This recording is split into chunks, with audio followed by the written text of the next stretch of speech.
여러분 안녕하십니까? 12.3 내란 사건을 수사 중인 경찰이 한덕수 전 총리와 최상목 전 부총리 그리고 이상민 전 행정안전부 장관을 출국 금지했습니다. 비상계엄 실행 계획에 담긴 문건을 윤석열 전 대통령에게 전달받은 의혹과 관련해 이들의 진술과 엇갈리는 행적을 대통령실 CCTV에서 확인한 걸로 전해지는데요.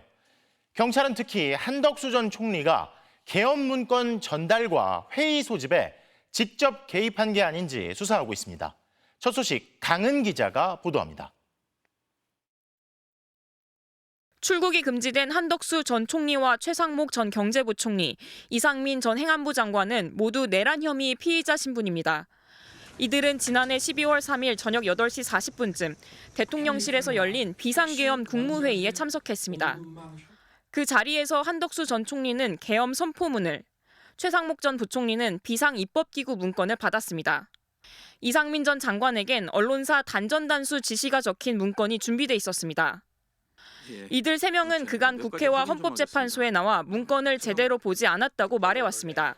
해제 국무회의를 마치고 네.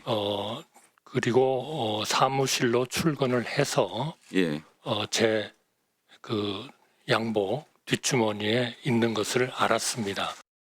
덮어놓자 무시하자고 하고 좀 보질 않았습니다. 내용을요. 종이 쪽지 몇 개를 좀 멀리서 이렇게 본 게 있습니다.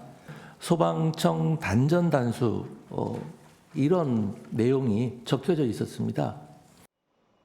그러나 국무회의가 열린 대접견실과 대통령 집무실 복도 CCTV에서 진술과 다른 수상한 정황이 포착됐습니다. 경찰은 CCTV를 확인한 지난 5월 중순 곧바로 이들을 출국 금지했습니다. 이어 3사람을 어제 각각 10시간가량 조사하면서 계엄 문건에 대해 거짓 진술을 했는지 추궁한 걸로 전해졌습니다. 전직 총리와 부총리, 장관을 동시에 소환해 3사람이 진술을 맞출 가능성을 원천 봉쇄한 겁니다. 경찰은 특히 한 전 총리가 국무위원들에게 계엄 문건이 전달되는 과정에 깊숙이 개입했을 가능성을 살펴보는 걸로 알려졌습니다. 비상계엄 선포를 미리 알고 묵인하거나 방조한 걸 넘어 적극적으로 동조한 공범 혐의까지 열어놓은 겁니다. 또 이후 계엄 국무회의 관련 거짓 진술에 대해서는 위증 혐의를 추가하는 방안까지 검토하고 있습니다. 3사람은 경찰 조사에서 계엄을 사전에 몰랐다며 거듭 혐의를 부인한 걸로 전해졌습니다. 경찰은 이와 함께 윤 대통령 체포 방해 혐의를 받는 경호처 수뇌부에 대한 출국 금지 기간을 연장하고 윤 전 대통령 등의 비화폰 원격 삭제가 누구의 지시였는지를 추적하고 있습니다. MBC 뉴스 강은입니다. 윤석열 전 대통령이 내란을 통해 정치인과 전직 대법원장 등을 체포해 가두려 했음을 입증하는 진술이 또다시 나왔습니다. 오늘 군사법원의 증인으로 나온 김대우 전 방첩사 수사단장이 여인영 전 방첩사령관으로부터 정치인 등 14명을 체포해 수방사 비원 벙커로 이송하라는 지시를 받았다고 증언한 건데요. 여 전 사령관이 김용현 전 국방장관으로부터 명단을 받았다며 받아 적으라 했다고도 말했습니다. 현영준 기자가 보도합니다. 여인영 전 방첩사령관의 내란 혐의 공판에 증인으로 출석한 김대우 전 방첩사 수사단장이 계엄 당일 여 전 사령관으로부터 요인 체포 지시를 받았다고 증언했습니다. 여 전 사령관이 장관으로부터 명단을 받았다며 받아 적으라고 했고 그 인원들을 잡아 구금시설인 수도방위사령부 지하 비원 벙커로 이송하라고 지시했다는 내용입니다. 여 전 사령관이 직접 불러준 명단은 우원식 국회의장, 이재명 민주당 대표, 한동훈 국민의힘 대표, 조국 혁신당 대표는 물론 박찬대, 정청래, 김민석 등 국회의원들과 김명수 전 대법원장, 방송인 김어준, 민주노총 양경수 위원장 등 모두 14명이었습니다.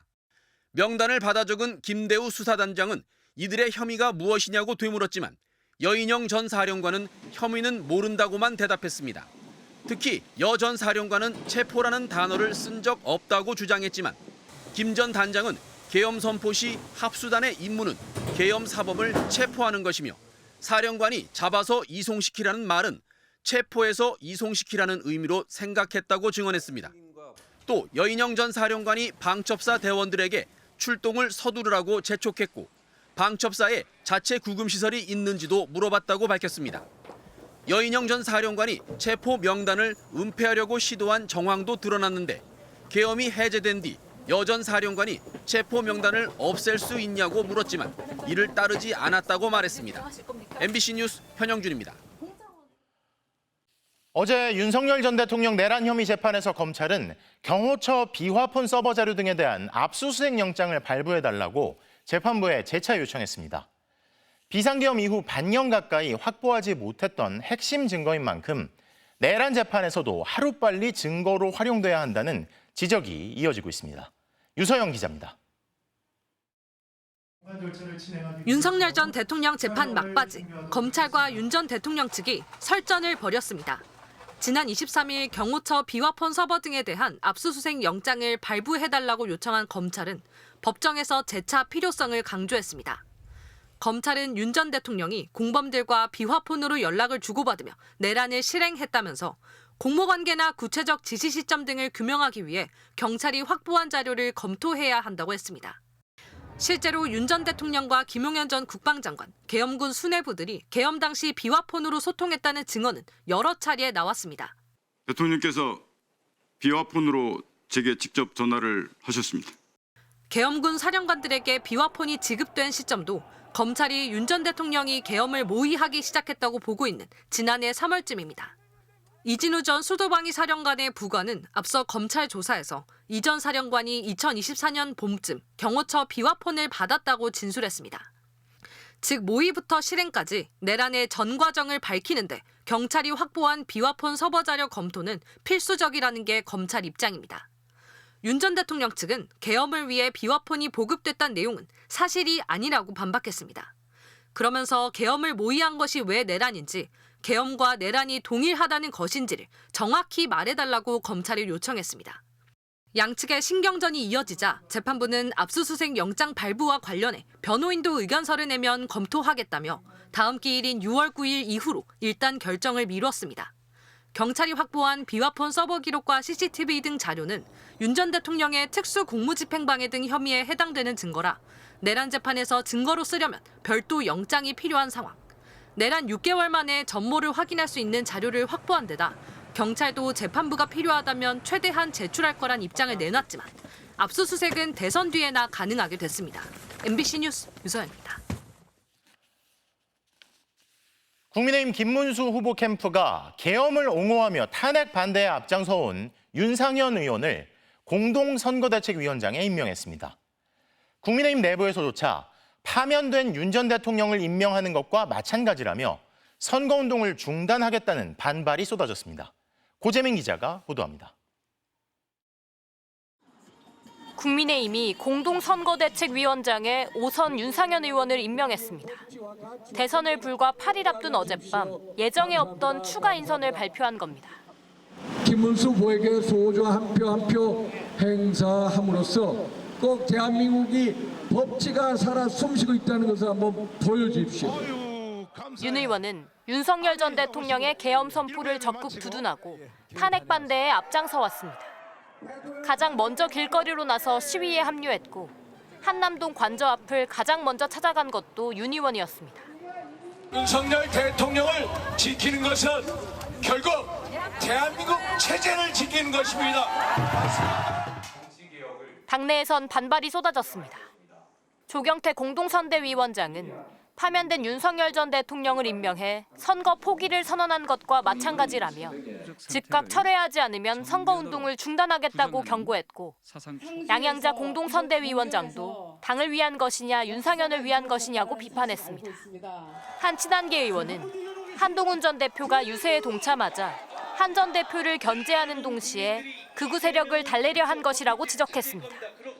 국민의힘은 윤 의원과 함께 일부 친한계 의원들도 추가로 캠프 자리에 인선했는데 교육특보로 임명된 정성국 의원은 수락한 사실이 없다며 윤상현 의원 임명에 절망감마저 느낀다고 자리를 고사했습니다. 선대위는 당의 5선 6선 의원들 대부분이 공동선대위원장을 맡았고 특히 인천 지역이 취약해 이 지역 인물이 필요했다고 설명했습니다. 대선 승리를 위해서는 개인의 의견은 조금 묻어두고 대선 승리를 향해서 공동체 의식을 발휘해 주기를 기대할 뿐입니다. 더불어민주당은 극렬 지지층을 향해 당선되면 윤석열을 사면하겠다고 공개 약속한 것이라며 이제 더 이상 내란 세력임을 숨기려는 시도조차 하지 않으려는 것이냐고 강하게 비판했습니다. MBC 뉴스 고재민입니다. 국민의힘 김문수 후보가 우리나라를 두고 노예의 국가, 식민지밖에 할 게 없는 나라라고 말했던 사실이 드러났습니다. 지난 2018년과 19년 인천의 한 교회에서 강연 중에 이렇게 얘기했는데 모두 광복절을 앞둔 시점이었습니다. 먼저 정상빈 기자가 단독 보도합니다. 지난 2018년 광복절을 사흘 앞둔 8월 12일 인천의 한 교회, 국민의힘 김문수 후보가 강단에 섰습니다. 광복절이 아닌 건국절의 의미에 대해 짚어보는 강연이었는데 김 후보는 자체 핵무장이 필요하다고 주장합니다. 핵 가진 사람한테 평화 엎드려서 평화를 구걸하는 이런 국가를 노예 국가라고 하는 겁니다. 노예 국가라는 표현에 이어 우리 국민과 우리나라를 비하하는 듯한 평가는 계속 이어집니다. 대한민국 국민들은 싸울 생각이 없어요. 권총 강도가 나타났는데 아무도 안 다치고 아무도 피 한 방울 흘리지 않으려고요. 아무도 죽을 생각 없이 다 엎드려버려요. 그러니까 이 나라는 식민지밖에 할 게 없습니다. 일본으로부터 독립을 되찾은 광복의 의미에 대해서는 이렇게 말했습니다. 핵폭탄 던지자 이래가지고 일본 천황이 무조건 항복. 그래서 우리나라가 독립이 된 겁니다. 맞죠? 이거 우리가 독립운동 열심히 해가 됐다.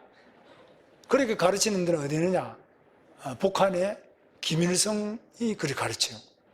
김 후보는 1년 뒤 이번엔 광복절을 나흘 앞둔 8월 11일 같은 교회, 같은 강단에 또 섰습니다. 이번엔 외세의 침략에 맞서 500년 왕조를 지켰던 조선을 두고 독립국가가 아니었다고 혹평합니다. 우리나라는 뭐 인조도 가서 항복하고 선조 때도 도망가고 우리나라는 뭐 그 참 변변한 독립국가라고 할 수가 없어요. 조공 바치고 우리는 그렇게 살아왔어요. 조선을 무력으로 침략한 전범국가 일본에 대해선 이렇게 평가했습니다. 일본은 한 번도 딴 나라에 항복해 본 적이 없는 나라예요. 그런데 1945년 원자 폭탄 맞고 항복했어요. 김문수 후보 측은 오래전 기독교 행사 발언이라며 전후 맥락을 설명하지 않고 특정 부분만 보도하는 건 오해의 소지가 있다고 밝혔습니다. MBC 뉴스 정상빈입니다. 김문수 후보는 또 다른 교회 강연에선 천주교에 빨갱이가 많다는 발언도 했습니다. 가톨릭 신자들에 대해 성탄절을 앞둔 시점에 이런 얘기를 한 건데 이게 다가 아니었습니다. 이어서 김민형 기자의 단독 보도입니다. 지난 2019년 12월 성탄절을 일주일 앞둔 서울의 한 교회. 국민의힘 김문수 후보가 강단에 섰습니다. 주사파, 즉 주체 사상파에 대한 강연인데 노동운동가 시절 투옥 경험부터 말합니다. 감옥에 가해서 만난 사람들이 전부 빨갱이들을 만났어요. 광주 교도소는 빨갱이들이 한 100여 명 됐어요. 김 후보는 56분 동안 빨갱이라는 단어를 최소 57번 언급했습니다. 문재인이, 노무현이, 그리고 그 밑에 오늘 이해찬이, 이인영이, 심상정이 이게 다 빨갱이들이에요. 손학규도 빨갱이짓 하다가 좀 바뀌었다가 요즘 다시 빨갱이짓 다시 하고 있어요. 이어 별다른 근거 없이 천주교와 언론에 빨갱이가 많다고 주장합니다. 천주교 빨갱이가 많은데 신부들이 나 괴로워서 못하겠대. 빨갱이 정의구현 사재단부터 빨갱이들이 너무너무 많은데 언론이 왜 이렇게 하느냐. 그 언론이 바로 이 빨갱이들이 장악합니다. 대학교에서 학생들이 빨갱이가 된다면서 조금 전 자신이 빨갱이라고 나열했던 노무현 전 대통령은 돌연 빨갱이가 아니라고 주장합니다. 노무현이는 부산 상고를 나왔어요. 그렇기 때문에 대학교를 안 갔기 때문에 빨갱이가 될 수 없어요. 대학교 들어가야 빨갱이가 돼요. 선배들이 빨갱이 사상을 주입해가지고. 대학 나온 빨갱이들이 우리나라를 장악했고 2016년 박근혜 정부 국정농단에 항의했던 촛불 시위도 빨갱이 혁명이라 주장합니다. 빨갱이들이 너무너무 구석구석 찾아 스며들어 있어요. 청와대를 점령하면서 촛불혁명이 왜 빨갱이 혁명이야. 나도 그거 참석했는데 나도 촛불 들었는데 제 말씀이 맞습니다. 이거는 확실한 빨갱이 혁명입니다. 이 강연은 김문수 후보가 국회 난입 집회를 주도했던 바로 다음 날 진행됐습니다. 당시 김 후보는 고위공직자범죄수사처법과 공직선거법 처리에 반발해 국회를 찾았다가 퇴거하지 않은 혐의로 벌금형을 받았습니다. 김 후보 측은 오래전 발언이라며 전후 맥락을 봐달라는 입장을 밝혔습니다. MBC 뉴스 김민영입니다. 비상계엄을 선포합니다.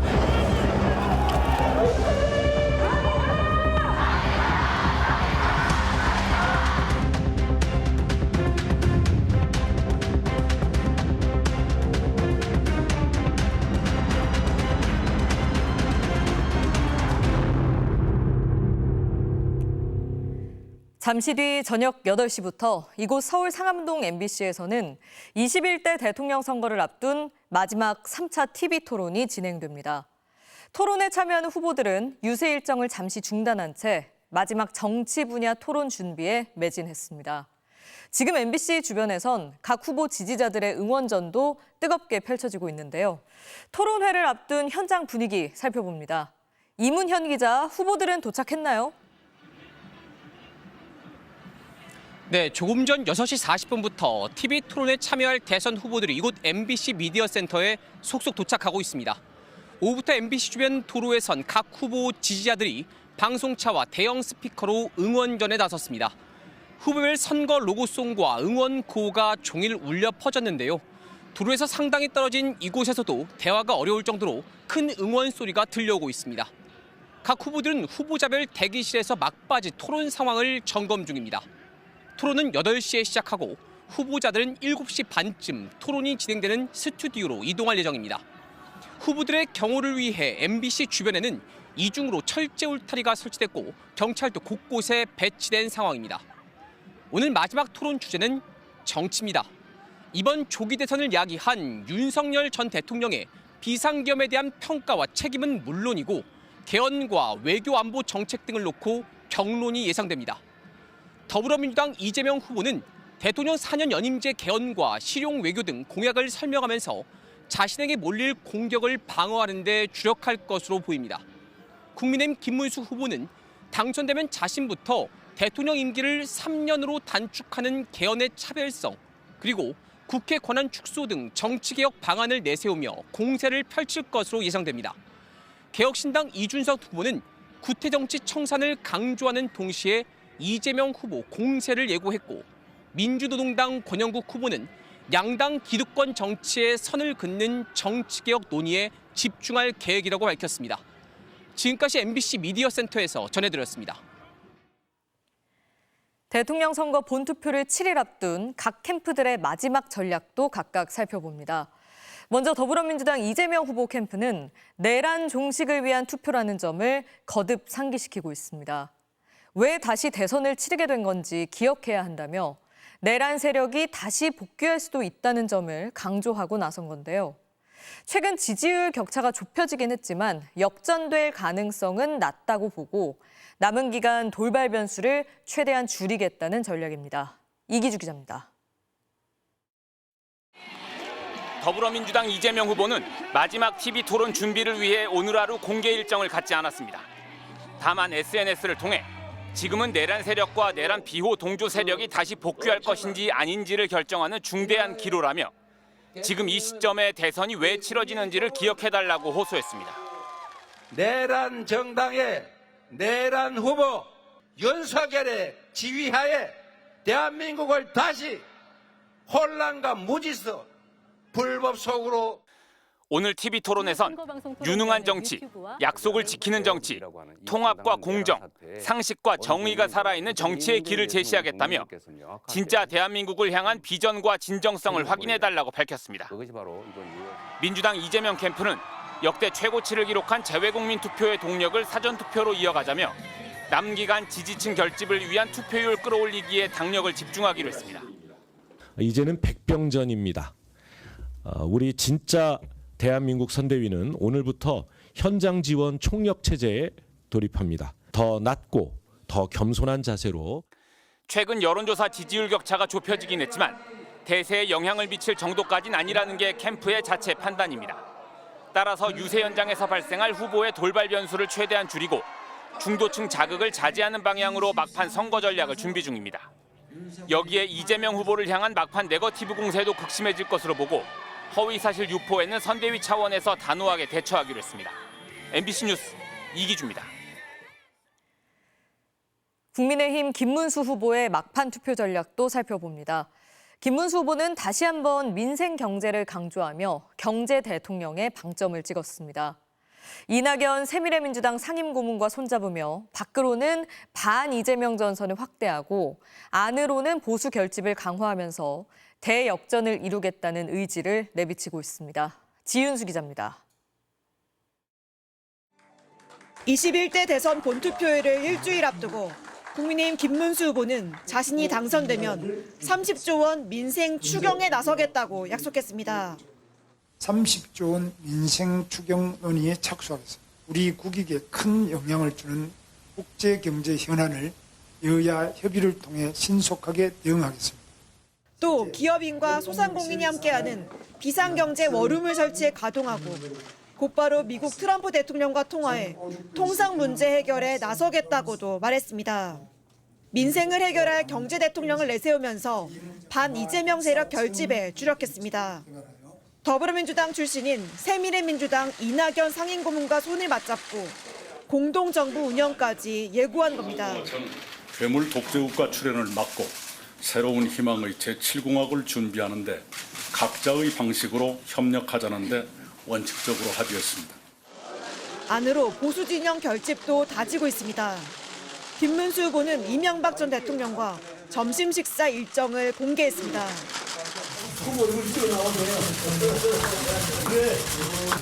깨끗한 김문수 후보를 당선시키기 위해서 왔습니다. 먼저 김 후보를 만난 박근혜 전 대통령은 돌연 박정희 전 대통령 생가를 찾아 보수 진영 표심을 자극했습니다. 매일 지지율 1%씩 올리겠다는 목표를 세웠고 사전투표를 기점으로 골든 크로스가 실현될 것을 기대합니다. 개혁신당 이준석 후보와 단일화는 사실상 포기하고 3자 대결을 수용하는 분위기인데 결국 막판엔 보수표가 지지율이 더 높은 김문수 후보로 모일 걸로 기대하고 있습니다. MBC 뉴스 지은수입니다. 오늘 긴급 기자회견을 연 개혁신당 이준석 후보는 비상계엄에 책임이 있는 세력과 단일화는 없다며 국민의힘의 단일화 제안을 다시 한번 거부했습니다. 또 지난 총선에서 극적인 역전을 만들어냈던 동탄 모델을 통해 세대교체, 정치교체를 이루겠다는 포부를 드러냈습니다. 민주노동당 권영국 후보는 전세 사기 피해자들을 만나 약자를 위한 후보임을 강조했습니다. 신수아 기자가 보도합니다. 3차 TV토론 준비로 일정을 비웠던 개혁신당 이준석 후보가 예정에 없던 기자회견을 열었습니다. 김문수 후보를 내란 세력이라고 몰아붙이며 단일화 거부 방침에 쐐기를 박았습니다. 비상계엄에 책임이 있는 세력으로의 후보 단일화는 이번 선거에 없습니다. 끝까지 싸워서 이기겠습니다. 이준석 후보는 지지율이 상승세를 타고 있다면서 이 추세라면 김문수 후보를 넘어 이재명 후보를 이기는 여론조사 결과가 나올 거라고 주장했습니다. 지난 총선에서 열세를 뒤집고 극적으로 역전했던 이른바 동탄 모델로 3자 구도에서 승리를 이뤄내겠다는 겁니다. 이를 위해 남은 선거 기간 동안 이재명 때리기에 집중하겠다는 게 이준석 후보의 전략입니다. 김문수 후보를 선택할 그 어떤 명분도 남지 않은 상황에서 이제는 국민 여러분께서 대한민국을 위한 결단을 내려주십시오. 이준석입니까? 이재명입니까? 민주노동당 권영국 후보는 약자들과의 동행을 통해 차별화를 꾀하겠다는 전략입니다. 여성단체, 비정규직 노동단체 등과 정책협약을 맺어온 권 후보는 3차 TV토론을 앞두고도 전세 사기 피해자들과 만나 정책 대안을 논의했습니다. 전세 사기 피해 문제는 계속적으로 함께 하겠다. 그리고 세입자의 권리를 어떻게 우리가 훨씬 더 평등하게 만들 거냐.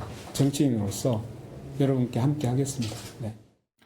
권영국 후보 캠프는 권 후보만의 여성, 노동자 정책, 기후 공약과 청소년 공약 등을 남은 기간 적극적으로 알려 거대 양당 정치를 넘어서는 정치 개혁을 이뤄내겠다고 밝혔습니다. MBC 뉴스 신수아입니다. 이제 사전투표까지는 딱 이틀이 남았습니다. 저희 기자들이 전국의 유권자들을 직접 만나 의견을 듣고 있는데요. 오늘은 거대 양당 두 후보의 고향이 있는 경북과 대구를 찾았습니다. 유력 대권 후보들의 고향 민심은 어떨까요? 박솔립 기자가 다녀왔습니다. 더불어민주당 이재명 후보의 고향인 경상북도 안동시 예안면. 지난 대선 당시 경북 지역 최고 득표율을 기록했지만 그조차도 30%에 미치지 못했습니다. 이재명 같은 그런 분이 대통령 됐으면 좋겠어요. 재명이가 남이가 굉장히 정직하고 이 나라를 이끌어 가실 분이라고 생각합니다. 이 후보의 고향이지만 전통적인 보수 강세 지역답게 거부감도 여전했습니다. 이재명 후보 정치 잘할 것 같아요. 근데 이재명 후보가 사법 리스크가 있어요. 재판받고 있는. 그거와 정치는 차이가 나지 않을까요? 이번엔 영천으로 왔습니다. 국민의힘 김문수 후보의 고향이고 지난 대선 때 윤석열 전 대통령이 약 77%의 득표율을 기록했던 곳입니다. 이곳 출신인 김문수 후보를 지지한다는 답변이 우세했습니다. 누구보다 깨끗하다고 생각을 하고요. 그런 사람은 그래도 좀 깨끗하지 않나요? 살만하고 또 자기 생각대로 밀어붙이는 사람 아닙니까? 4년차 돼가요. 경기도에 있을 때 이재명 도지사님께서 너무 잘해주셔서 이재명 후보님한테 한 표 드리고 싶습니다. 200만 표가 걸린 대구에서도 보수 본고장답게 김문수 후보가 강세였습니다. 계엄에 책임이 없다는 겁니다. 그거는 잘못한 것 같긴 한데 뭐 그거와 별개로 이제 저는 사람만 보고 뽑는 거라서. 당을 떠났어. 일단은 당을 떠나서 김문수 후보가 열심히 해줬으면. 내란을 심판해야 한다는 중년, 변화가 필요하다는 청년도 만날 수 있었습니다. 12월 달에 있었던 그것 때문에 심판하는 상황이 조금 있긴 있어요. 저희 젊은 세대 이준석 후보 인기가 가장 강하다는 걸 이제 체감하고 있는데 또 인터뷰는 고사하면서도 내란 종식에 동의하는 유권자도 있었습니다. 이제 대선까지 일주일, 전통적인 보수 강세 지역인 대구 경북에서 이재명 후보는 30% 이상 득표를 노리고 있고 김문수 후보는 수성을 기대하고 있습니다. MBC 뉴스 박솔립입니다. 대통령 윤석열을 파면한다.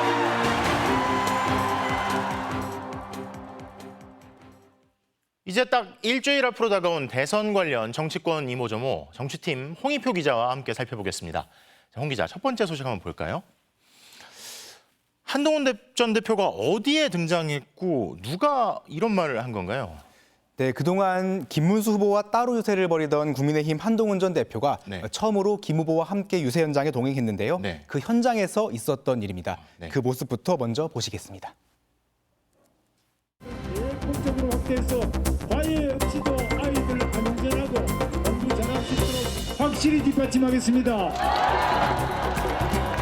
그리고 김문수 대통령 김문수 한동훈 김문수 계엄 옹호론 부정선거 음모론과 확실하게 선긋고 여러분 한 박수 한번 보내주세요. 반드시 우리는 승리할 것입니다.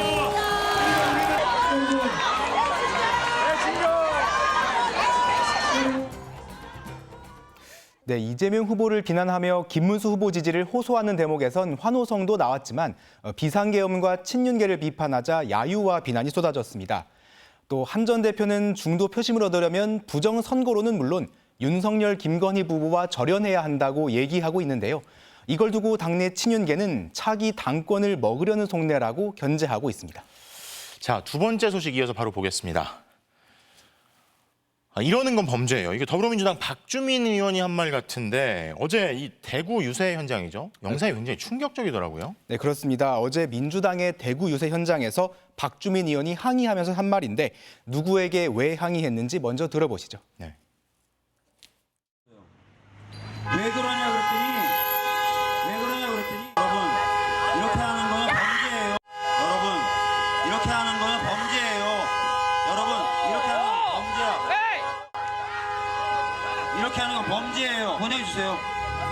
보내주세요. 그냥 보내주세요.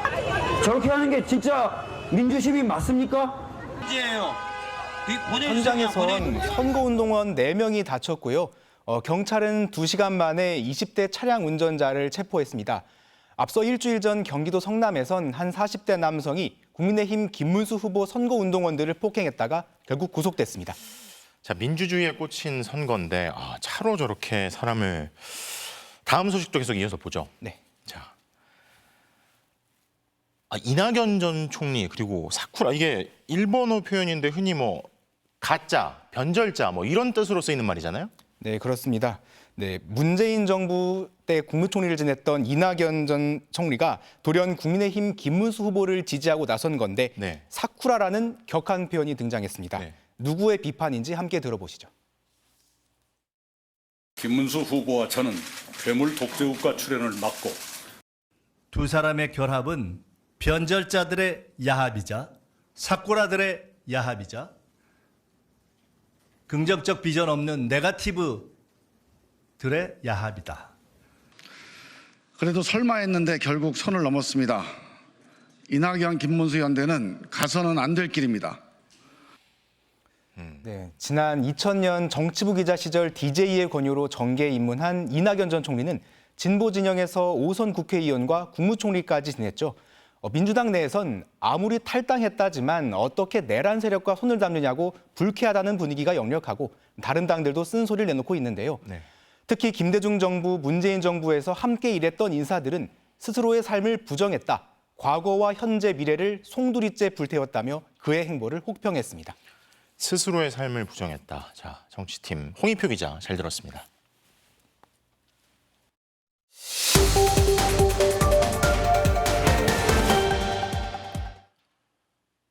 부정선거 위험을 언급하며 사전투표 폐지를 공약하면서도 국민의힘 김문수 후보는 사전투표에는 참여하겠다는 입장을 밝혔죠. 하지만 사전투표 관리가 부실하다는 입장은 여전히 굽히지 않고 있는데요. 과연 근거가 있는 얘기인지 팩트체크 선택 2025에서 남효정 기자가 따져봤습니다. 사전투표 폐지를 공약한 김문수 후보는 자신은 사전투표에 참여하겠다면서도 또다시 사전투표 관리 부실 주장을 언급했습니다. 사전투표의 견제, 관리 부실, 또 부정선거의 위험 소지 이런 것은 보완하고 늘 제대로 감시 감독도 해야 된다. 사전투표의 관리 부실을 주장하는 사람들은 투표함에 대한 철저한 감시를 요구하고 있습니다. 개표장으로 이동할 때까지 경찰과 양당 참관인이 24시간 감시한다. 그런데 사전투표함은 현재 CCTV 등에 의해 24시간 공개적으로 감시되고 있습니다. 투표 마감 후 일회용 잠금핀 봉쇄와 특수 봉인을 거친 사전투표함은 경찰과 투표관리관, 각 정당이 추천한 참관인과 함께 보관소로 이동됩니다. 전국 254곳 보관소는 출입구가 봉쇄되고 24시간 작동하는 CCTV 2대씩이 설치되는데 시도 선관위 모니터를 통해 실시간 공개돼 모든 시민이 지켜볼 수 있습니다. CCTV 영상은 암호화돼 위변조가 불가능하고 위변조가 감지되면 영상 재생이 불가능하도록 이중 보안 장치가 설치돼 있습니다. 특히 이번 선거에선 각 정당과 학계, 시민단체가 추천한 외부인들도 감시에 참여하는데 사전투표 장비는 물론 CCTV 영상 전송 과정까지 함께 확인하기 때문에 감시의 사각지대가 존재하기 어렵습니다. 김문수 후보 측은 과거 사전투표에 관리 부실이 드러난 사실이 있다며 이에 책임을 지고 선관위원장이 사퇴했다고도 주장하고 있습니다. 사전투표의 관리 문제를 두고 과거에 선거관리위원장이 사과를 하고 사퇴를 하고 선관위원장이 사퇴한 건 코로나가 유행하던 지난 2022년 대선 때의 일입니다. 당시 코로나 확산을 막는다며 확진자의 투표지를 선거사무원이 비닐봉지 등에 담아 투표함에 갖다 넣으면서 논란이 됐습니다. 결국 노정희 선관위원장이 책임을 지고 물러났는데 부정선거와는 관계가 없었습니다. 부정선거를 주장하는 사람들은 전자개표가 부정선거 위험을 키운다며 수개표를 해야 한다고도 주장하고 있습니다. 선관위에서 절대로 조작 가능성이 없다라고 하지만 국민들은 지금 그걸 못 믿고 있지 않습니까? 전자개표가 아니라 수작업으로 진행해 보시죠. 하지만 개표 과정에서 사용되는 장비는 보조 장치일 뿐 우리나라는 지금도 3단계의 확인을 거쳐 수개표를 하고 있습니다. 투표지 분류기가 투표지에 찍힌 기표 모양과 위치를 인식해 후보자별로 분류하면 개표 사무원이 직접 투표지의 유무효표를 확인하고 일일이 숫자를 센 뒤 심사 계수기를 돌려 그 숫자를 한 번 더 확인합니다. 따라서 수개표가 아닌 전자개표라 부정이 있을 수 있다는 주장은 사실과 다릅니다. MBC 뉴스 남효정입니다. 지난 대선이 끝나고 1년 반 뒤 검찰은 일부 언론의 허위 보도로 윤 전 대통령의 명예가 훼손됐다며 대대적인 수사에 나섰는데요. 윤 전 대통령의 심기 경호를 위한 수사라는 비판에도 불구하고 특별수사팀까지 투입했던 검찰이 수사 1년 8개월 만에 경향신문 전현직 기자 4명을 무혐의 처분했습니다. 윤상문 기자가 보도합니다. 지난 대선을 5개월 앞둔 2021년 10월 이재명 당시 민주당 대선 후보의 대장동 개발 특혜 의혹 수사가 한창이던 상황에 일부 언론은 국민의힘 유력 후보였던 윤석열 전 대통령 의혹 검증에 나섰습니다. 경향신문은 2011년 대검 중수부는 대장동 사업 대출을 알선한 조우형 씨가 10억 원대 수수료를 받은 것을 확인하고도 문제 삼지 않았다면서 당시 주임 검사가 윤 전 대통령이었다고 보도했습니다.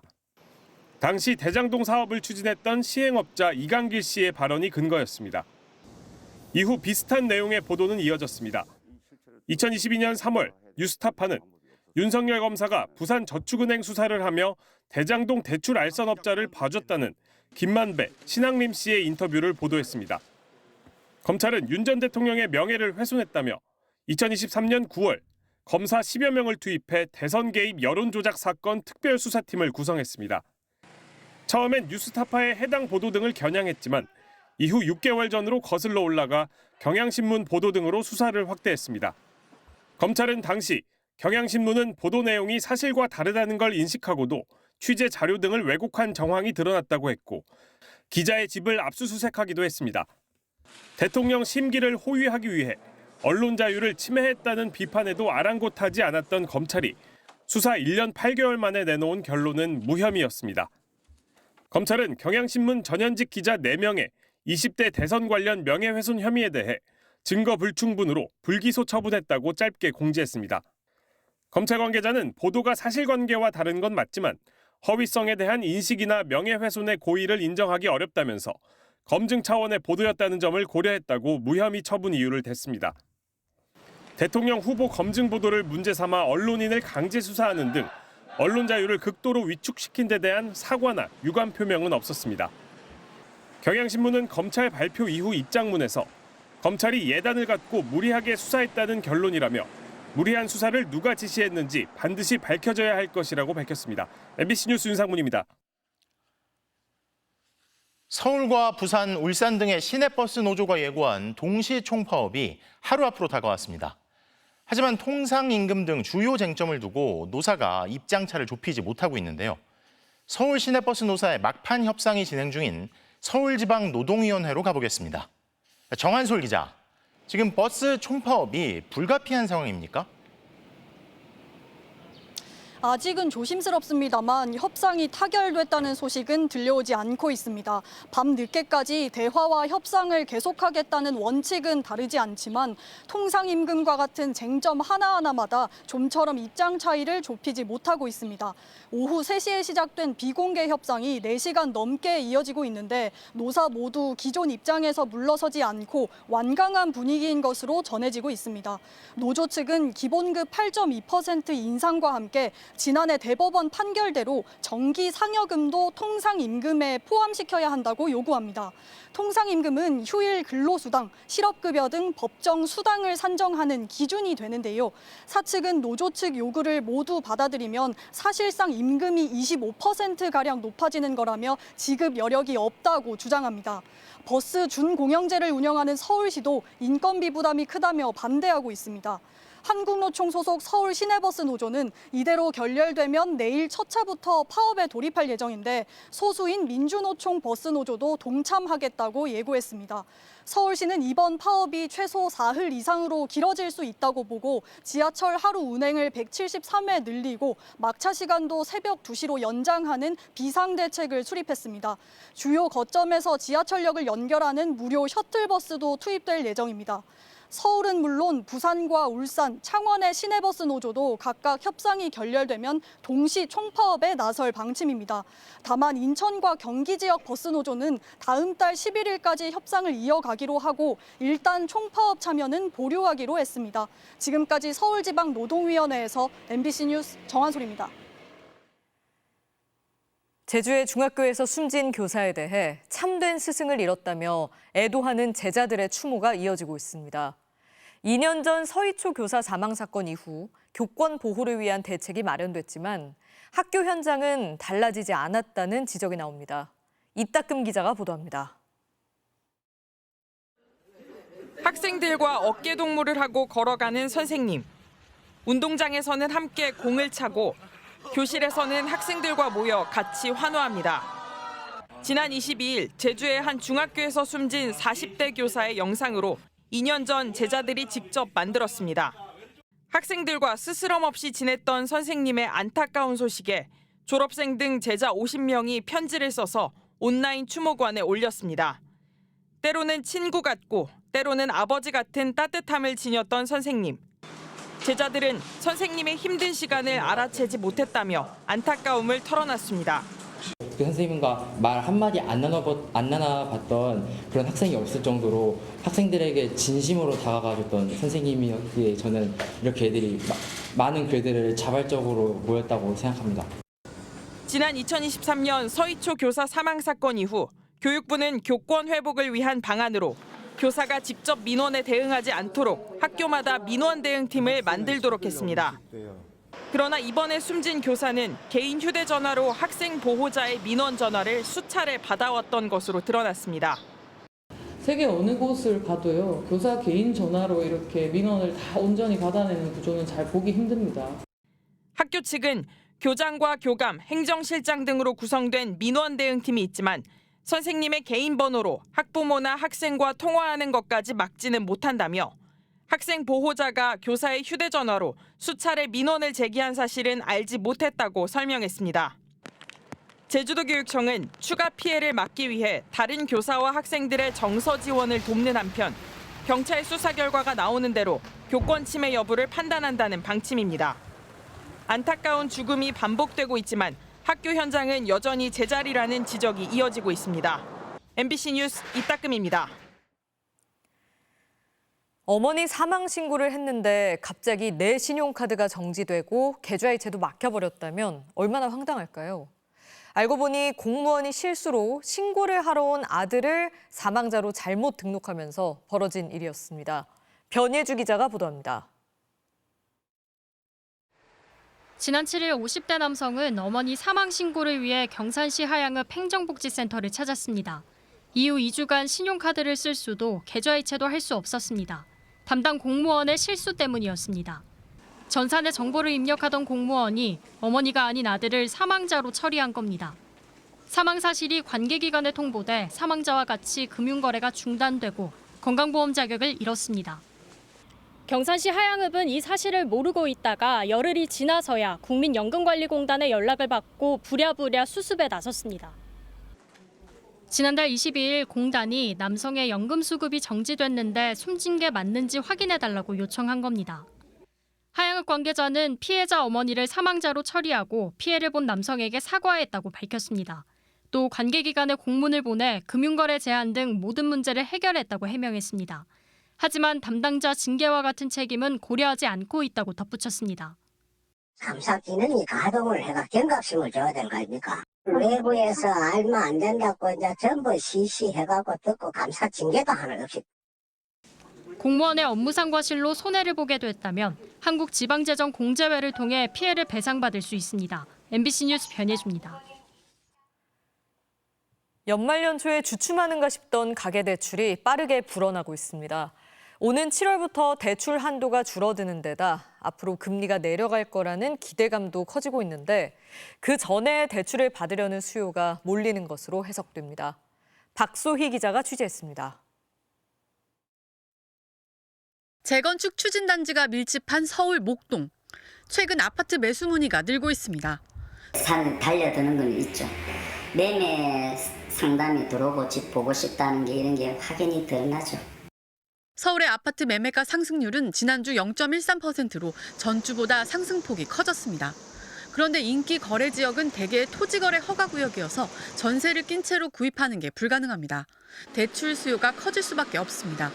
실제 국내 5대 시중은행의 주택담보대출은 이달 들어 3주 만에 3조 2천억 원이 증가했습니다. 3월에 2조 3천억 원을 가볍게 넘어섰고 4월에 3조 7천억 원에 육박하고 있습니다. 업계에서는 이달 가계대출 증가 속도가 지난달 기록했던 4조 원을 뛰어넘을 것으로 전망하고 있습니다. 지난 3월 토지거래 허가제가 잠시 해제됐을 때 쏠렸던 대출분까지 2에서 3개월 시차를 두고 반영되기 때문입니다. 여기에 7월부터 대출 한도가 줄어드는 스트레스 DSR 3단계가 시행됩니다. 막판 대출 수요까지 몰리는 겁니다. 계약을 하면서 스트레스 DSR 때문에 이제 빨리 대출 신청을 하시는 분들은 계시죠. 지난해 8월 2단계 스트레스 DSR 규제가 시행됐을 때에도 가계대출 증가폭은 역대 최고인 9조 6천억 원까지 솟구쳤습니다. 가계부채가 커지게 되면은 소비 위축을 가져오기 때문에 경기가 안 좋은데 앞으로 계속 소비가 위축될 수가 있다는 이런 신호가 될 수 있어서 우려되는 상황이다. 시장의 관심은 오는 29일 한국은행의 기준금리 결정에 쏠리고 있습니다. 내수 침체에 경제 성장률이 0%대로 추락할 것이라는 예측에 금리 인하가 유력해 보이는데 다시 불거진 가계부채 증가세는 부담을 더해주고 있습니다. MBC 뉴스 박소희입니다.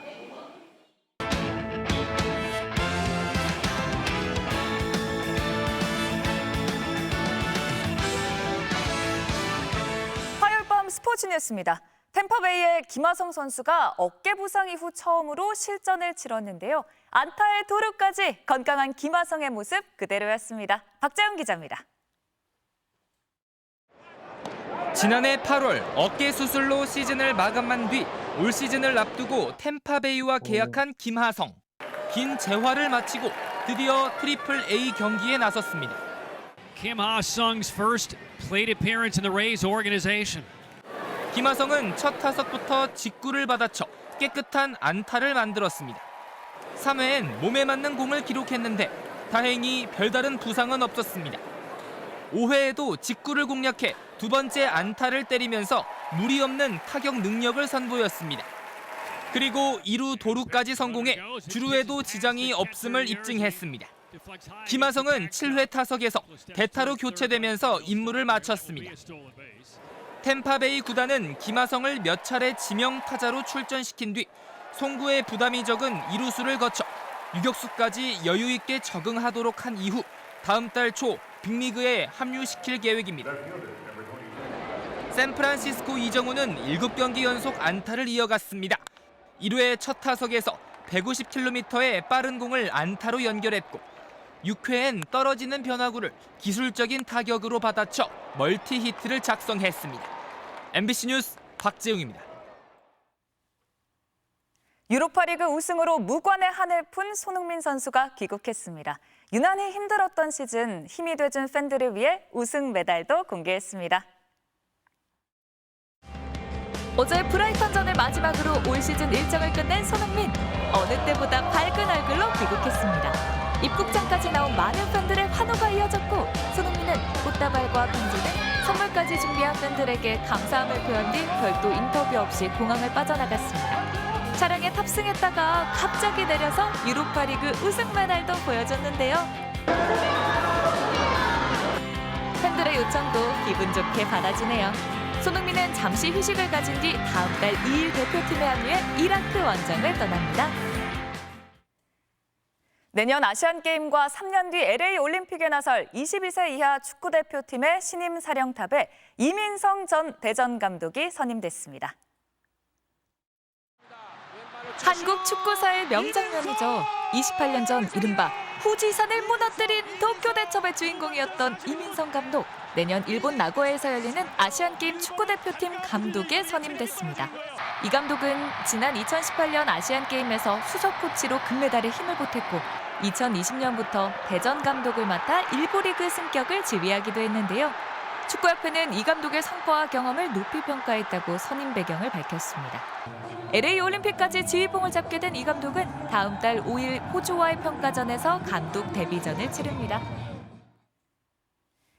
한국 남자 육상 단거리의 기대주죠. 남아디 조혜진과 서민준 선수가 각각 시즌 최고 기록과 개인 최고 기록으로 아시아 육상 선수권 100m 준결승에 진출했습니다.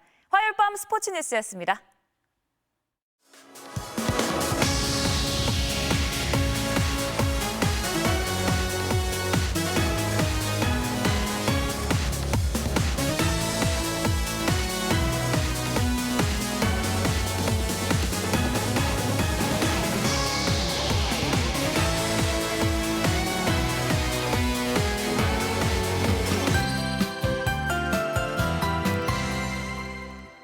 본격 여름을 향해 가면서 연일 더위가 이어지고 있습니다. 오늘 서울은 햇볕이 내리쬐면서 도로엔 아지랑이가 피어올랐고요.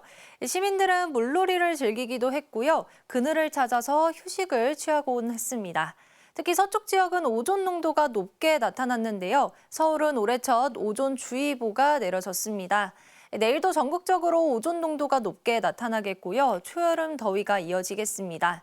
한낮에 서울의 기온이 26도, 김천이 29도까지 오르겠고요. 이 미세먼지가 쌓이고 있는 수도권 지방은 종일 공기가 탁하겠습니다. 또 오늘 오후 한때 경남 진주와 함안 등지론 소나기가 내렸는데요. 내일과 모레도 동쪽 곳곳에 소나기가 자주 내리겠습니다. 내일 경기 내륙과 동쪽 곳곳에 5에서 30mm가량이 예상되고요. 벼락과 돌풍, 우박을 동반해 요란하겠습니다. 내일 출근길 무렵 수도권 지방은 비가 조금 내릴 수 있겠고요. 낮에는 가끔 구름만 지나겠습니다. 내일 아침 기온은 서울이 16도, 대구 15도로 오늘보다 조금 높게 출발하고요. 한낮 기온은 서울이 26도, 광주 28도까지 오르겠습니다. 다가오는 주말엔 모처럼 맑은 하늘이 드러날 전망입니다. 날씨였습니다. 화요일 뉴스데스크 오늘 순서 여기까지입니다. 시청해주신 여러분 고맙습니다.